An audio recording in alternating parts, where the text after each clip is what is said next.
Hello friends, welcome to learning Himachal. Learning Himachal के platform पर आपका स्वागत है। आज के सेशन में हम पॉलिटी के एमसीक्यूज डिस्कस करेंगे। ठीक है, आपके साथ डिटेल में डिस्कशन होगी। ये जो एमसीक्यूज आज हम डिस्कस करेंगे ये आपके अलाइड के 2017 या 16 में जो प्रीवियस पेपर हुआ था उसके एमसीक्यूज है। ठीक है, तो यहाँ से आप एक आइडिया जो है वो ले सकते हो कि कैसे क्वेश्चंस आपसे पूछे गए थे।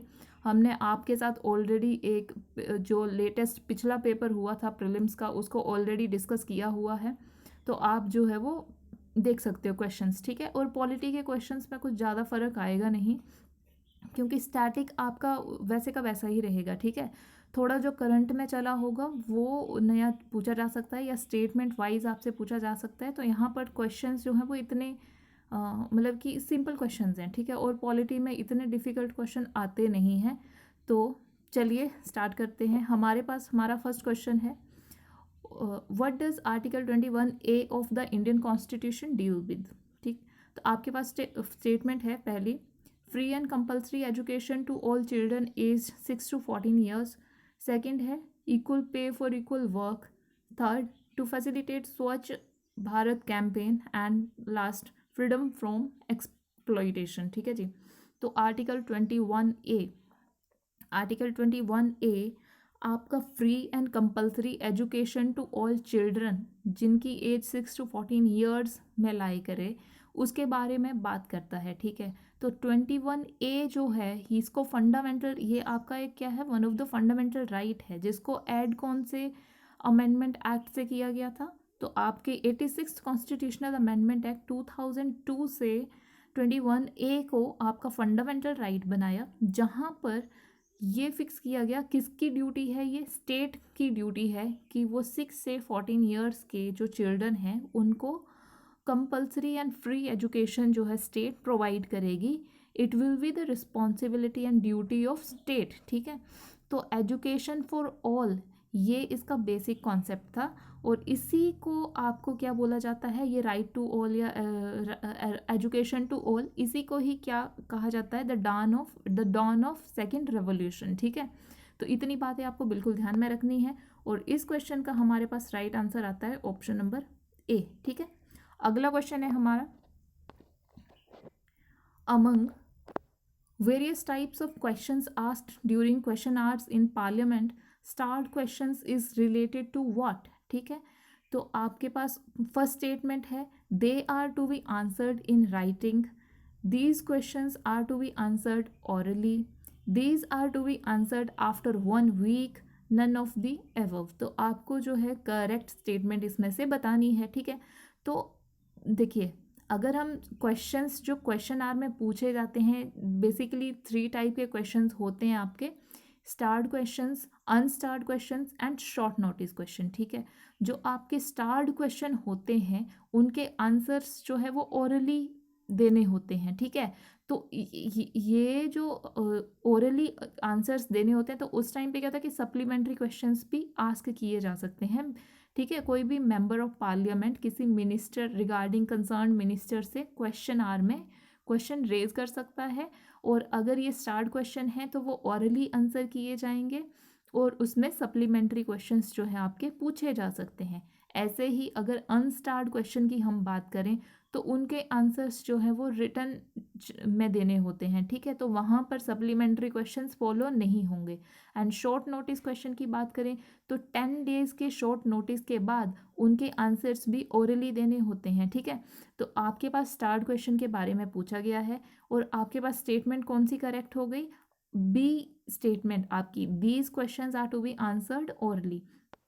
तो statement number B, second option आपके पास एकदम करेक्ट आंसर बन जाता है। ठीक है, अगला क्वेश्चन पूछा गया था, who is the sole authority to decide whether a bill is money bill और नॉट। मनी बिल कौन डिसाइड करेगा कि ये बिल मनी बिल है या नहीं। सिंपल क्वेश्चन है, लेकिन हम मनी बिल के बारे में और भी डिस्कस करेंगे। तो मनी बिल की अगर हम बात करें तो सबसे पहले आर्टिकल कौन सा है आपका, आर्टिकल 110। ठीक है, 110 आर्टिकल आपका मनी बिल से रिलेटेड है, और मनी बिल की डेफिनेशन में आता क्या है। ठीक है, अगर सेंट्रल गवर्नमेंट की बोरोइंग हो या कंसोलिडेटेड फंड की कस्टडी हो या कंटिजेंसी फंड की कस्टडी हो, आप बेसिकली देखोगे तो किसी टैक्स का इम्पोजिशन करना, उसको ऑल्टर करना या रेमिशन करना या अबॉलिशन करना, ये सारे के सारे मनी बिल में आपके आते हैं, ठीक है। ऐसे एक्सपेंडिचर चार्ज ऑन मनी जिनको कंसोलिडेटेड फंड पर चार्ज करना हो, ऐसे एक्सपेंडिचर आपके मनी बिल की डेफिनेशन में आएंगे, ठीक है। अच्छा, एक रिसेंटली आपके जो HAS का प्रीलिम्स हुआ उसमें एक स्टेटमेंट में पूछा गया था कि क्या प्राइम मिनिस्टर के जो एक्सपेंसेस होंगे वो मनी बिल में आएंगे, तो वो मनी बिल में नहीं आते हैं, ठीक है। तो आपको मनी बिल की डेफिनेशन में क्या क्या आता है ये ध्यान में रखना है। अब किसकी सोल अथॉरिटी होती है मनी बिल है कोई बिल या नहीं, तो स्पीकर ऑफ लोकसभा ये डिसाइड करते हैं। और जब भी कोई मनी बिल लोकसभा में आता है तो स्पीकर ऑफ लोकसभा जो है वो स्पेसिफिकली एंडोर्स करते हैं, उसके ऊपर लिखा जाता है कि ये बिल मनी बिल है, तभी वो सेकंड हाउस में पास होता है। अब मनी बिल से रिलेटेड हमें और बातें क्या ध्यान में रखनी है कि मनी बिल सिर्फ और सिर्फ लोकसभा में ही लाया जा सकता है और कोई मिनिस्टर ही मनी बिल को जो है वो लेकर आ सकते हैं, ठीक है। तो राज्यसभा की बहुत ही रिस्ट्रिक्टेड पावर्स मनी बिल के रिलेटेड होती हैं। राज्यसभा ना तो कोई अमेंडमेंट सजेस्ट कर सकता है मनी बिल अगर कोई बिल है, ना ही बिल को रिजेक्ट कर सकता है, ठीक है, ना ही रिकंसिडरेशन के लिए दे सकता है। सिंपली 14 डेज के अंदर अंदर राज्यसभा को मनी बिल को पहले हाउस में दे देना होता है, लोकसभा में दे देना होता है। अगर 14 डेज के बाद कोई भी एक्शन राज्यसभा ना ले तो उस केस में मनी बिल को पास माना जाता है, ठीक है। तो लोकसभा की ज़्यादा पावर जो है वो मनी बिल के केस में है। और इस क्वेश्चन का हमारे पास राइट आंसर क्या हो गया, option number A, speaker of Lok Sabha, ठीक है। अगला क्वेश्चन है हमारा, who is known as first law officer of the government of India, chief justice of Supreme Court, law minister, solicitor general and attorney general. तो देखिए कई बच्चे अगर ऐसे हल्के में पढ़ेंगे तो वो शायद लॉ मिनिस्टर इसका आंसर कर दें, लेकिन आपको ध्यान में रखना है option number D, attorney general of India, the highest law officer, the first law officer of government, है ना। हालांकि ये गवर्नमेंट सर्वेंट की कैटेगरी में नहीं आते हैं, लेकिन हाईएस्ट लॉ ऑफिसर कौन होते हैं, हमारे अटॉर्नी जनरल ऑफ इंडिया, ठीक है। इनके बारे में अगर बात करें तो कैबिनेट जो है इनको रिकमेंड करते हैं, और जब भी काउंसिल ऑफ मिनिस्टर आपकी जो है उनके रिकमेंडेशन से ही अटॉर्नी जनरल जो है वो चुने जाते हैं। प्रेसिडेंट इनको जो है अपॉइंट करते हैं, और ये एक कन्वेंशन सी है कि जब भी काउंसिल ऑफ मिनिस्टर आपकी रिज़ाइन कर देगी तो आपके अटॉर्नी जनरल जो है ऑटोमेटिकली ऑफिस से हट जाते हैं, ठीक है। तो इस क्वेश्चन का आपके पास करेक्ट आंसर था ऑप्शन नंबर डी। अगला क्वेश्चन आपके पास है, what exclusive power does article 312 of the constitution of India bestowed upon Rajya Sabha. तो देखिए लोकसभा और राज्यसभा अलग अलग हाउस हैं, और किसी केस में जैसे मनी बिल की हमने बात कर ली तो उस केस में लोकसभा के पास अपर हैंड है, ठीक है, लोकसभा के पास ज़्यादा पावर है। ऐसे ही राज्यसभा के पास भी आर्टिकल 312 में स्पेसिफिक पावर है कि क्या पावर है, तो आप स्टेटमेंट्स पढ़ लो कि to introduce a bill for the creation of all India new all India services, to change the boundaries of state, to elect chief justice of Supreme Court, none of the above. तो option आपका जो ए है, statement number 1, article 312 में Rajya Sabha all India services, नई all India services बनाने के लिए bill जो है इंट्रोड्यूस कर सकती है, ठीक है। तो ये स्पेसिफिक पावर है, ये सिर्फ राज्यसभा के पास ही है, लोकसभा के पास ये पावर नहीं है। तो आपका करेक्ट आंसर क्या हो जाता है, आर्टिकल 312 किससे रिलेटेड है, ऑल इंडिया सर्विसेज, नई ऑल इंडिया सर्विसेज क्रिएट करने से रिलेटेड, ठीक है।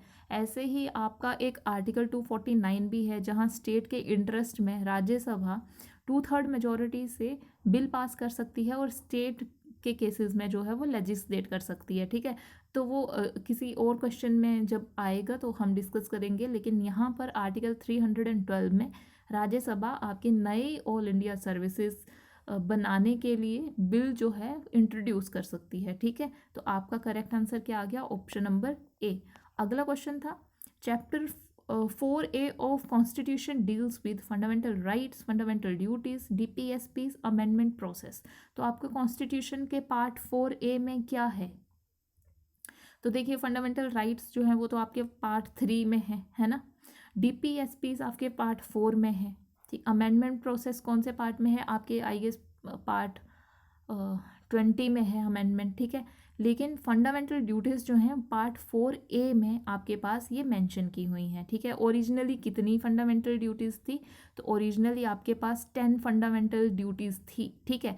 और एक हमने जो सबसे फर्स्ट क्वेश्चन आज के सेशन का किया है आर्टिकल 21A, जिसको 86 अमेंडमेंट एक्ट 2002 से ऐड किया था, जहां पर स्टेट की ड्यूटी फिक्स की गई थी कंपलसरी एंड फ्री एजुकेशन देना 6 से 14 साल के बच्चों को। वैसे ही आपकी फंडामेंटल ड्यूटी में 11th fundamental duty 86th constitutional amendment act 2002 same to same constitutional amendment act, जिसने आपका 21A राइट जो है वो फिक्स किया, उसी ने ही 11th फंडामेंटल ड्यूटी फिक्स की। और वहाँ पर आपके गार्जियन की ये रिस्पॉन्सिबिलिटी बनाई गई, ये ड्यूटी बनाई गई कि 6 to 14 ईयर्स के बच्चों को एजुकेशन मिले, फंडामेंटल एजुकेशन जो है वो मिले, ठीक है। तो आपके वार्ड्स की, गार्डियंस की रिस्पॉन्सिबिलिटी फिक्स की गई। 21A में स्टेट की रिस्पॉन्सिबिलिटी फिक्स की गई एंड आपकी जो 11th फंडामेंटल ड्यूटी है वहाँ पर आपके पेरेंट्स की, आपके गार्जियंस की, आपके वार्ड्स की ड्यूटी जो है वो फिक्स की गई। तो आपके पास ये इस क्वेश्चन का राइट आंसर क्या था? आपका ऑप्शन नंबर बी, ठीक है। अगला question, who was first governor general of independent India, ठीक है। सी राजा गोपालाचारी, सी राधाकृष्णन, राजेंद्र प्रसाद, लॉर्ड माउंटबेटन, ठीक है। तो आपके governor general of independent India के फर्स्ट गवर्नर जनरल, देखिए यहाँ पर आपका जो ऑप्शन नंबर ए है और ऑप्शन नंबर डी ये बहुत ज़्यादा कंफ्यूजिंग है, ठीक है। तो आपसे फर्स्ट गवर्नर जनरल पूछा गया है कि कौन थे इंडिपेंडेंट इंडिया के फर्स्ट गवर्नर जनरल। अगर यहाँ पर आपसे फर्स्ट इंडियन गवर्नर जनरल पूछा गया होता इंडिपेंडेंट इंडिया के तो आपका आंसर कुछ और होता, लेकिन यहाँ पर फर्स्ट गवर्नर जनरल पूछा है। तो कौन थे? आपके लॉर्ड माउंटबेटन, ठीक है। लॉर्ड माउंटबेटन आपके फर्स्ट गवर्नर जनरल थे इंडिपेंडेंट इंडिया के। अगर यहाँ पर first governor general, first Indian governor general पूछा होता तो आपका option number A Rajagopalachari ji correct answer होता, ठीक है। लेकिन यहाँ पर इंडियन गवर्नर जनरल नहीं पूछा है, यहाँ पर फर्स्ट गवर्नर जनरल पूछा है, ठीक है। तो आपका ऑप्शन जो है डी एकदम करेक्ट आंसर होगा। हमें इस कंफ्यूजन को एकदम ख़त्म कर देना यहीं पर ही, ठीक है। अगला क्वेश्चन था who was the speaker of first Lok Sabha. तो फर्स्ट लोकसभा के स्पीकर कौन थे? जीवी मावलकर जी, सरदार हुकुम सिंह, अनंत श्याम अयंगर, बालराम जाखर। तो आपके जीवी मावलंकर जी फर्स्ट लोकसभा के स्पीकर थे। तो ऐसे क्वेश्चन भी पूछे जा सकते हैं, फर्स्ट कौन थे, लास्ट कौन थे, रिसेंट कौन है, या फर्स्ट प्रेसिडेंट कौन थे जो ड्यूरिंग उनके ऑफिस टेन्योर में उनकी डेथ हो गई, तो कौन थे वो वाइस प्रेसिडेंट, या ऐसे कौन थे जो वाइस प्रेसिडेंट भी थे फिर प्रेसिडेंट भी थे, ऐसे कौन से सीएम थे जो सीएम थे पहले फिर प्राइम मिनिस्टर बन गए। तो इस तरह के जो फर्स्ट हैं, इस तरह के क्वेश्चंस जो हैं आपसे पूछे जा सकते हैं। तो हमको इन सभी चीज़ों को बिल्कुल एकदम ध्यान में रखना है, ठीक है। अगला क्वेश्चन था, ये लास्ट क्वेश्चन है इस सेशन का, who elects vice president of India. हमारे वाइस प्रेसिडेंट जो हैं उनको कौन इलेक्ट करते हैं, ठीक है। तो उनके इलेक्शन में कौन पार्टिसिपेट करते हैं? ऑप्शन नंबर ए है प्रेसिडेंट एंड प्राइम मिनिस्टर। अच्छा, क्या प्रेसिडेंट अपॉइंट करते हैं वाइस प्रेसिडेंट को या प्राइम मिनिस्टर अपॉइंट करते हैं? बिल्कुल इनकरेक्ट है। मेंबर ऑफ लोकसभा इलेक्ट करते हैं वाइस प्रेसिडेंट को, ये भी बिल्कुल इनकरेक्ट है। मेंबर ऑफ राज्यसभा, जी नहीं, बिल्कुल incorrect. Member of parliament in joint sitting, ठीक है। तो ये जो आपके वाइस प्रेसिडेंट हैं हमारे, आर्टिकल नंबर कौन सा है, आर्टिकल नंबर 63, ठीक है। तो इनके जो इलेक्शन होता है उसमें पार्लियामेंट के दोनों, आपके पार्लियामेंट में कौन आएगा, आपके लोकसभा भी आएगी, आपके राज्यसभा, यहाँ के जो मेंबर्स होते हैं वो इनके इलेक्शन प्रोसेस में पार्ट लेते हैं और वाइस प्रेसिडेंट को इलेक्ट करते हैं। तो आपके पास आपका करेक्ट आंसर कौन सा हो जाएगा, ऑप्शन नंबर डी। देखिए यहाँ पर आपको कन्फ्यूजन हो सकती है कि प्रेसिडेंट के इलेक्शन में कौन कौन, तो प्रेसिडेंट के इलेक्शन में स्टेट लेजिस्लेटिव असेंबली के इलेक्टेड मेंबर्स, ठीक है, करते हैं, वहाँ पर नॉमिनेटेड मेंबर्स पार्टिसिपेट नहीं करते। लेकिन जो वाइस प्रेसिडेंट का जो इलेक्शन होता है वहाँ पर स्टेट लेजिस्लेटिव असेंबली के मेंबर्स का कोई रोल नहीं होता है, वहाँ पर सिर्फ और सिर्फ पार्लियामेंट के मेंबर्स ही इलेक्शन में पार्ट लेते हैं, ठीक है। तो आपके पास करेक्ट ऑप्शन कौन सा आ गया, ऑप्शन नंबर डी, ठीक है। तो आज के सेशन में इतने ही क्वेश्चन हम डिस्कस करेंगे, अब मिलेंगे आपके साथ नेक्स्ट सेशन में, तब तक के लिए थैंक यू सो मच।